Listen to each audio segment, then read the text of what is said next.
In the year since George Floyd's death, we've seen a worldwide movement to address barriers toward equality and bring them down. CBS 2's Aundrea Cline-Thomas spoke with the Reverend Al Sharpton about the progress made and the long road ahead. What was it like while you all were watching it? How did you feel? What was it like seeing and hearing the verdict come down?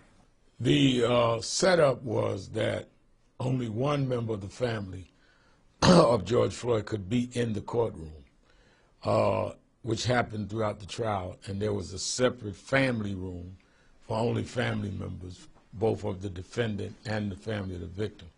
And I would always be in the family room with the George Floyd's family, which were limited in number. I was there because I was the eulogist at the funeral. We were told, though, when the jury was charged, that the courthouse would be closed. Only the one member of the family and one lawyer would be allowed even in the building. So we had made arrangements to rent a ballroom at a hotel nearby so that the rest of the family and I could watch it live screen with the rest of the country. And we were told that when they get a verdict, they would give a 2-hour warning. So we were there closing arguments. We were sitting in the family room in the courthouse. Everything seemed all right. The prosecutor came up, met with the family, said they did the best they could. They rested their case. Defense had rested theirs. First day, nothing. We all sitting at the hotel. Finally, the jury went out to dinner. Next day, you know, I'm saying these things could take about 2 or 3 days. The thing that was torn for me is that Phalonis, the brother, kept saying, we're going to get a conviction. It was a slam dunk case. I've seen slam dunk cases before and was there with families that were disappointed, from the Diallo family, to Eric Garner's family, to Michael Brown's family.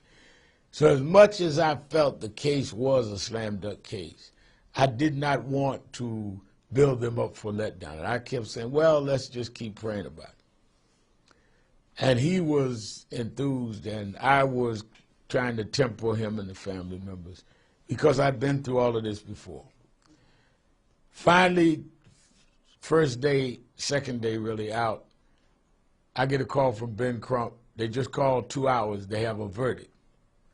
And in my heart, I started feeling this might be a conviction, because why would they come back that early if they were finding him guilty? But I don't know a conviction of what. Is it one of the three? Is it whatever? So we rush over to the hotel. We rented the ballroom. By then, the other brother, nephew, cousins, all the close family members are in the private room. Press is in another ballroom. For you, you have literally been yelling at the top of your lungs for decades for the things that we saw manifest kind of in that moment. What was that like for you? And you've done it amidst a lot of criticism. You know, people saying your ideas are divisive and they're outrageous.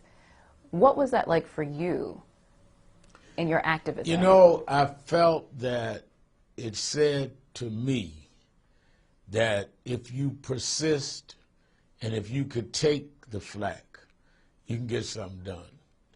And I thought about the countless people, nameless, never got the attention I did, that came to those marches and took their little money and come to the rallies, that they finally were vindicated, that we were not anti-police, and we were not trying to tear up cities, and we were not trying to be divisive.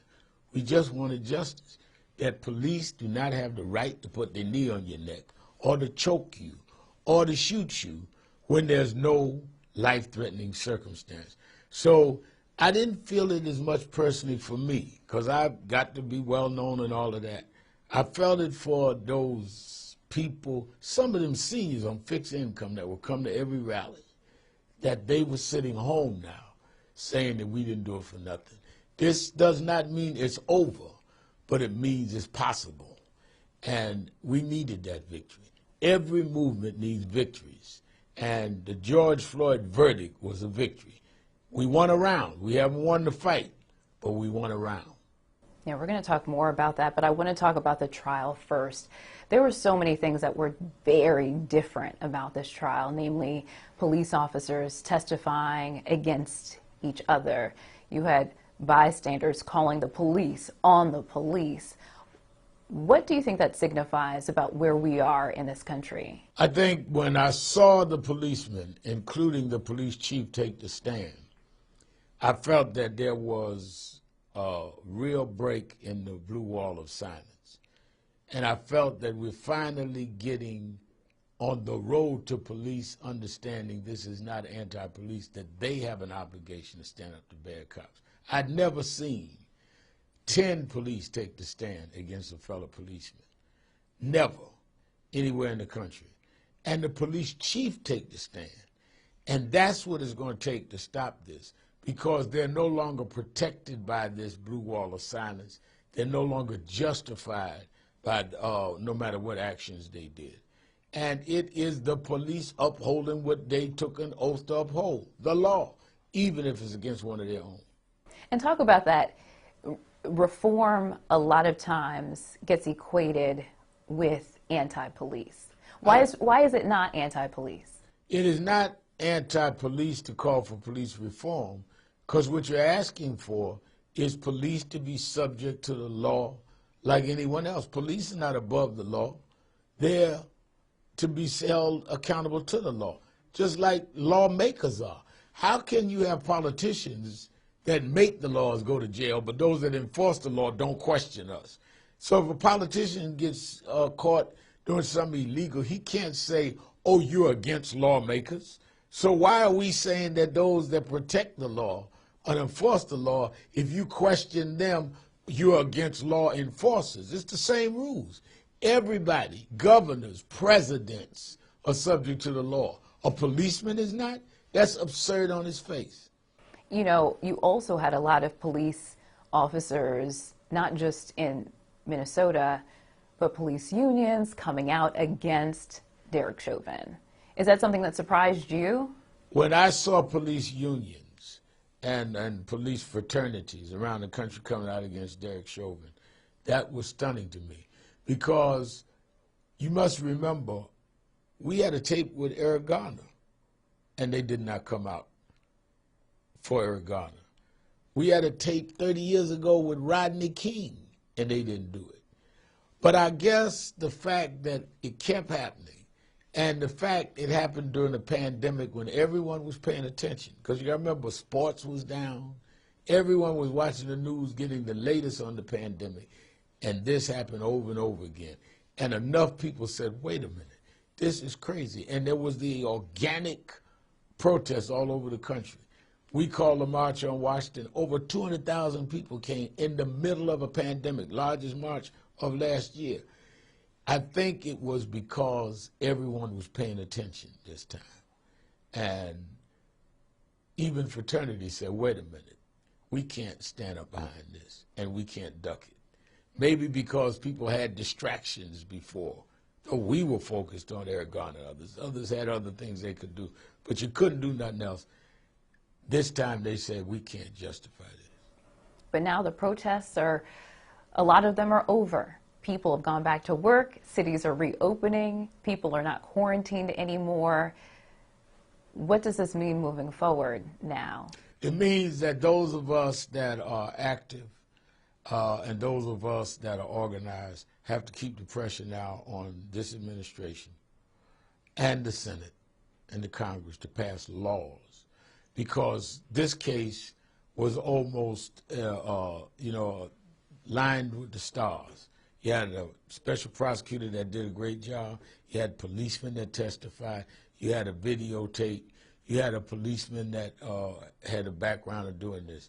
So the stars lined up. You're not going to have that every case. So you have to have firmer, clearer laws. The battle now is not only demonstration but legislation, the George Floyd Justice in Policing Act. The President of the United States has endorsed it, and most of the Congress has endorsed it. They voted for it. So now we have to legislate. Otherwise, we'll be here again. So because it's stuck in the Senate, right? We're stuck in the Senate. There are negotiations going on, and there'll be some compromises made, but we don't want a toothless bill. We don't mind them putting filling in a cavity, but don't take the teeth out of the bill. What are the things that you think are non-negotiable? You have the listing of where police cannot go from one district to another, National Bureau listing.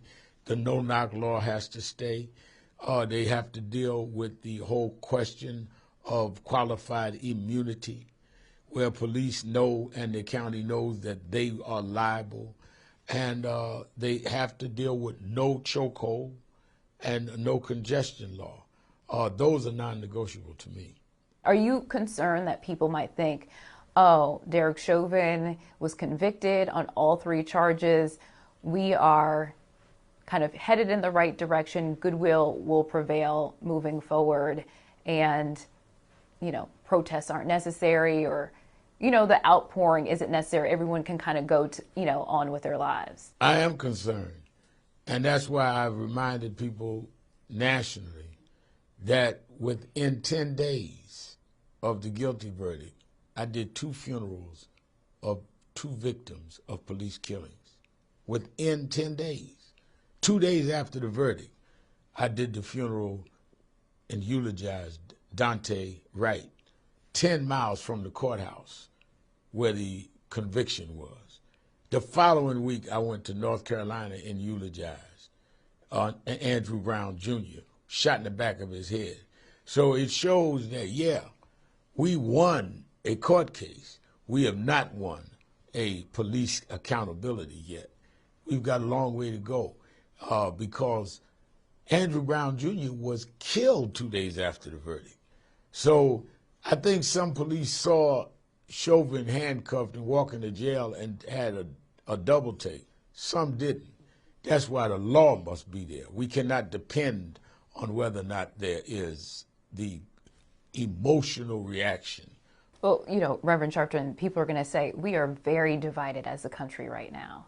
And continuing on this path will further divide us and won't bring us together and will harm us kind of in the long run. What would you say to people who say that? Divided about people having the right not to be choked to death. Divided about people having the right to be where they're unarmed and not be shot and killed by the people that are supposed to protect and serve them. Divided about how a disproportionate amount of these police shootings are in the black and brown communities, and you go in white communities where whites commit violent crimes and they're not shot at, and you have these killings of people that did nothing wrong. If we're divided about that, then the side that thinks that's all right needs to be defeated. We were divided in the Civil War. Should we have said, let's not have the division, leave everything the way it is, and we remain slaves? So the option is we're either going to have to fight this out and defeat those that want to have the right to be abusive, or we're going to have to come together around where is the common ground that we can stop this. But we cannot, under any circumstances, leave it the way it is. Do you think there's common ground? I think that there can be common ground, but what is non-negotiable is that we cannot be where we are prey to any abusive, illegal, and just outright inconceivable taking lives, like shooting a man in the back of the head or holding your knee on a man's neck 9 minutes and 29 seconds. There's no common ground to understand that. During the trial, you said Derek Chauvin was in the courtroom, but America was on trial. What's the verdict for America? The jury is still in the jury room on America. We need to see if America can pass new laws like they did in the 60s around segregation. And I'm watching the trial of the next 3 to see if they're only going to do Chauvin, or are they going to say that all police should have stepped in, those at the scene, and stopped this. That's when I will say America's beginning to turn around. But if it's just Chauvin, and if it's no law, then I would say we won a round, but we could still lose the fight. So for the first time, we have more than one way that we're going to see how this goes, and we're going to be watching. Are you watching the NYPD and how it's responding to this specifically? Absolutely, I'm watching the NYPD, and I remind the NYPD that we got in Minnesota with George Floyd, which we could not get with Eric Garner here. And NYPD needs to ask themselves why. Policemen that were at the scene of Eric Garner should ask themselves why they couldn't do what the policemen did when they walked in that courtroom and testified against Derek Chauvin. Not one cop, not one, came and said, no, he didn't have to hold this man, Eric Garner, down. 11 times he said, I can't breathe. Maybe if New York had did what it should have done with Eric Garner, maybe Chauvin would have known he couldn't have got away with it with George Floyd. You have now a lot of low morale in NYPD, and they're saying it's because of all the reforms, and then also the idea that crime is going up in the city. Shootings, violent crime, shootings specifically, are going up in the city, and well, they're trying to pin that. First of all, to have low morale about not having the right to choke somebody, to have low morale for not having the right to put your knee on somebody's neck 9 minutes, you shouldn't be on the police force. If your morale is built on you had the right to abuse and kill unarmed people, you should not be a policeman. In terms of the shootings, no one is more opposed to the shootings than we are. About a week after I did the funeral for George Floyd, I did a 17-year-old basketball hooper in the Bronx that was killed during the shootout. And a week after that, a 1-year-old child, which we helped pay for both funerals. So we are against violent crime. If they think they're in a certain headspace, imagine those of us that live in communities that have to fear the cops and the robbers. The name of the special is George Floyd, A Racial Reckoning, with a question mark. The question is, when we say George Floyd, racial reckoning, the question is, are we at a moment or have we seen a movement that has moved the nation? And I don't think the question has been answered, but I think it has now, for the first time, been raised higher and louder than it has in the past.